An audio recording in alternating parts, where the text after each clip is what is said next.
Bonjour à tous, j'espère que vous allez bien, que tout soit bien pour vous. Voilà, on va faire une petite vidéo, on va débriefer les deux matchs de Serie A qui intéressent pour la lutte pour le titre.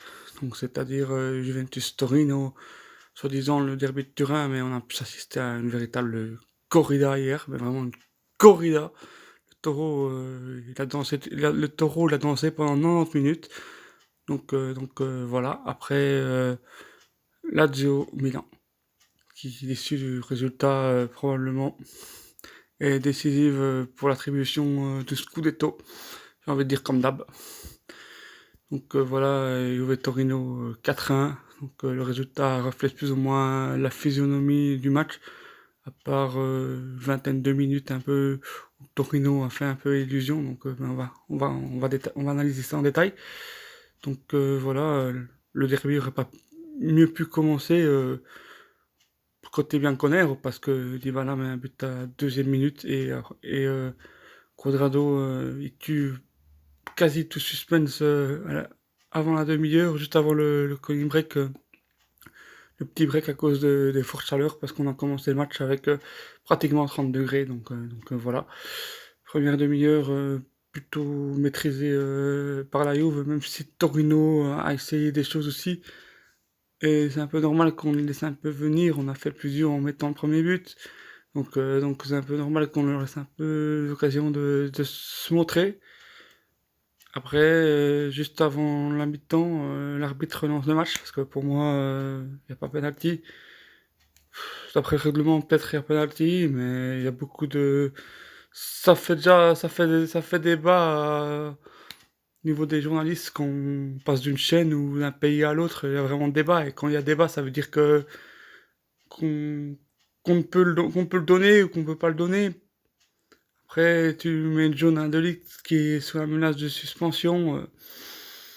Voilà, après c'est mieux raté Milan que Bergame parce que peut-être qu'il aurait joué mardi et qu'il aurait peut-être pris, qu'il serait suspendu contre Bergame et qu'on aurait regagné contre Bergame et là on en prend 3-4.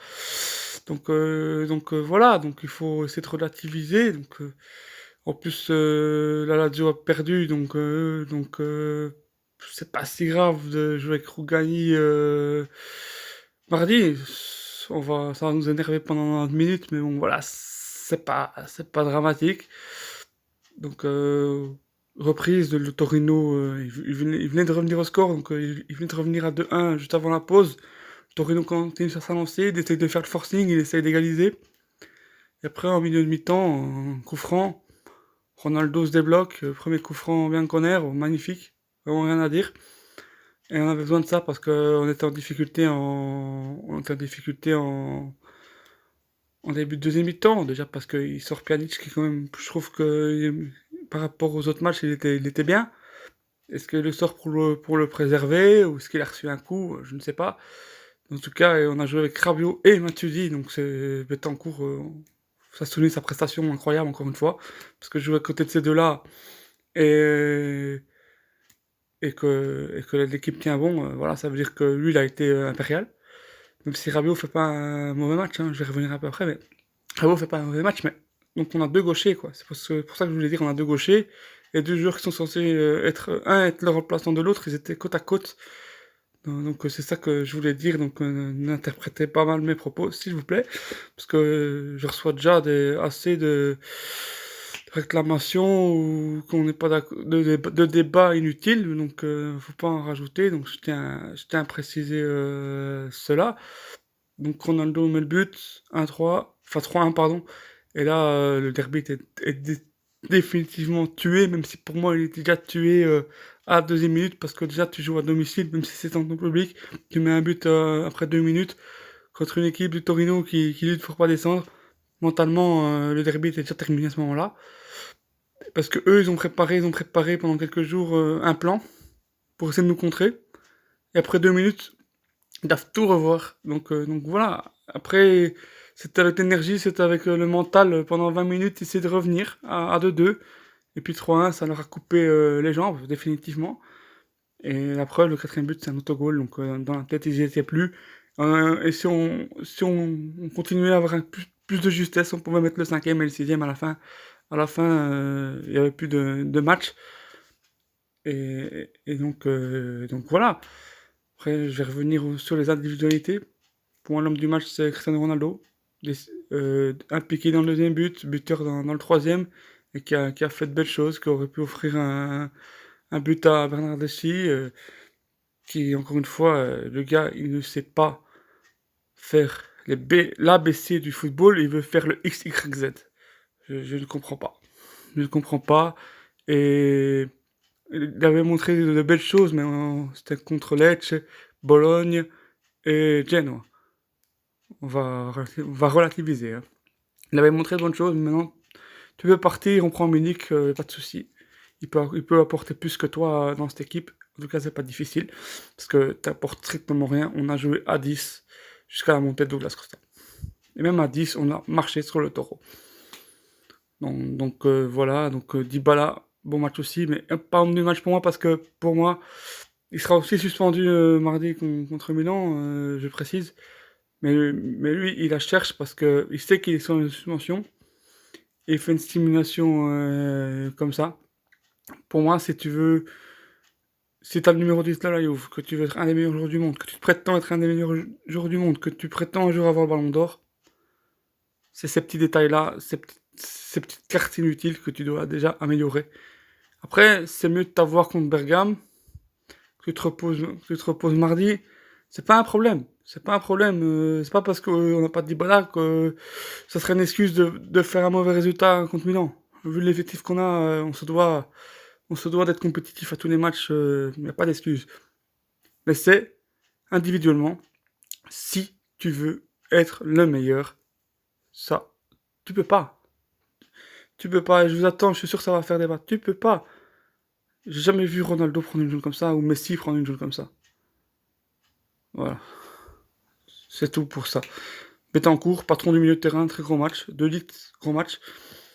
Pour moi, l'action du penalty, voilà, pour moi, c'est involontaire de sa part. Donc pour moi, je tiens pas rigueur là-dessus, contrairement à Dybala, qui perd le statut d'homme du match pour ça pour moi. Donc voilà, bon match aussi de Rabiot, Quadrado, bon match. Pjanic, bonne mi-temps, intéressante, déjà pour un joueur qui sait qu'il est parti quand même. On va pas lui demander la lune non plus, donc c'est correct ce qu'il a fait. Non, pour moi, flop, c'est Bernardeschi, parce qu'on a joué à 10. Donc voilà. La Lazio a perdu 3-0, a perdu 0-3 contre Milan. Quand tu reçois pas de penalty, quand t'as pas Immobilier, ça devient compliqué. Moi, on me disait, ouais, le vrai rival, c'est la Lazio. Je dis, écoutez, la Lazio, c'est une très bonne équipe, elle fait un grand championnat. Tout le monde te vante du beau jeu, mais la Lazio, c'est surtout des penalties d'Immobilier. C'était souvent des victoires de 1 ou 2-0, mais vraiment à l'arrache à la fin. Donc même s'ils jouaient bien ou quoi, c'était aussi à l'arrache un peu comme nous aussi. Et nous, on a plusieurs individualités qui peuvent faire différence. Donc quand Ronaldo est dans un jour sans, t'as Dybala, Higuaín, Costa ou Pjanic ou un autre qui peut faire la différence. Eux, ils ont Savic, Luis Alberto, Immobile. Le reste, c'est des joueurs pour jouer moitié de tableau en Serie A sans manquer de respect à personne. Donc voilà. Donc c'était prévisible que la Lazio craque. Et moi, quand t'es président de la Lazio, que ton objectif c'est de retrouver la Ligue des Champions, moi, je pense qu'il aurait dû tout faire pour stopper le championnat et être sûr d'être deuxième. Là, la Roma va pas dépasser la Lazio. Ben, si la Lazio elle finit quatrième du championnat actuellement, parce que l'Atalanta revient très fort.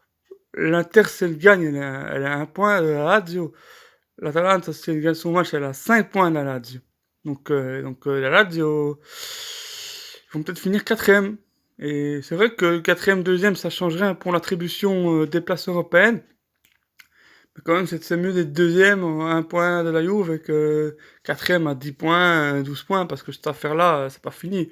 La Lazio doit encore gagner ses 2 matchs, ses 4 matchs, avant d'arriver à Turin. Avec quel écart? Parce que faudrait une catastrophe pour qu'on ne soit pas en tête lors du Juve Lazio. Parce que 7 points d'avance, il reste 12 points attribués avant, je pense. Donc Milan, je pense on peut au moins espérer un match nul, je pense. Là-bas, ou peut-être la victoire. L'Atalanta à domicile, même chose, même si ça va être compliqué et qu'on peut perdre ce match-là.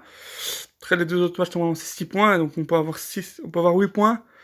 et on se retrouve à 3 points d'avance, au pire des cas, avant d'aborder le match sous Velade, où là, mentalement, je pense qu'on va prendre un point minimum. Donc je pense que le championnat est terminé depuis qu'ils ont perdu contre l'Atalanta, hein, dans la tête.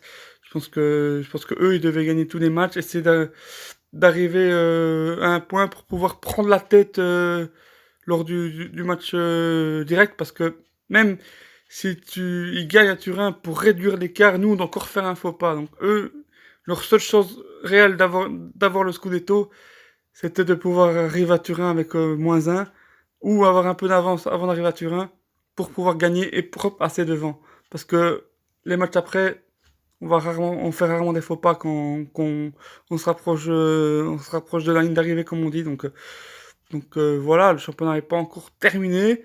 On n'est pas encore officiellement champion, mais il faudrait un tsunami ou il faudrait un deuxième Corona pour arrêter ça, hein, parce que là, on est vraiment parti, 7 points. En plus, on a fait un 12/12. Ok, maintenant, on va vraiment voir contre Milan et surtout l'Atalanta. Milan, ça sera le premier test sérieux. L'Atalanta, ça sera le gros morceau. Et on va vraiment voir si on a fini notre convalescence, si on va vraiment mieux, parce qu'on a joué Bologne, Lecce, Genoa, Torino. Rien, sans manquer de respect à ces équipes-là, elles luttent pour le maintien ou elles sont dans la zone rouge. Donc on va vraiment voir contre Milan et surtout contre l'Atalanta si l'équipe elle va mieux et si on peut vraiment espérer quelque chose, même si c'est une autre compétition au mois d'août. Donc voilà, bon dimanche à tous, bonne journée à tous, j'espère que tout soit bien pour vous. Mettez des likes et abonnez-vous, vidéo Tony.